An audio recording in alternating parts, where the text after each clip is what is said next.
Pasta dishes are perfect when you don't know what to make for dinner or when you're trying to save money. With just a few ingredients, you can make really delicious meals. Please subscribe and give us a thumbs up. It helps us make more quality videos to tantalize your taste buds. Here is the recipe for caramelized onion pasta. Ingredients for this recipe for 2 to 3 people. 2 to 3 servings of pasta, 2 yellow onions, half a cup of heavy cream, 1/4 cup of dry white wine, 2 tablespoons of balsamic vinegar, 1/3 of a cup of Parmesan cheese, 3 tablespoons of butter, fresh thyme, salt, pepper, olive oil, fresh parsley. Step 1. Preparing the caramelized onions. In a skillet, heat the oil and butter over medium heat. Add the sliced onions and salt. Cover and cook for about 5 minutes. Remove the lid and return to very low heat for 20 to 40 minutes, depending on your time. Step 2. Cooking the pasta.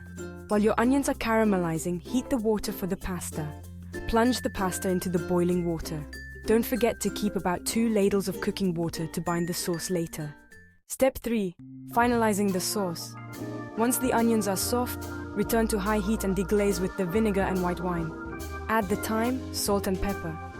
Pour in the reserved cooking water, then the cream. Stir in the Parmesan and chopped parsley. Remove the thyme sprigs and let it cook until the sauce thickens. Step 4. Final mix. Add the pasta to the sauce, mix well. Serve hot with grated Parmesan. Enjoy. Don't forget to subscribe and give us a thumbs up if you liked this recipe. It helps us create more delicious content for you. See you next time for a new tasty and affordable recipe.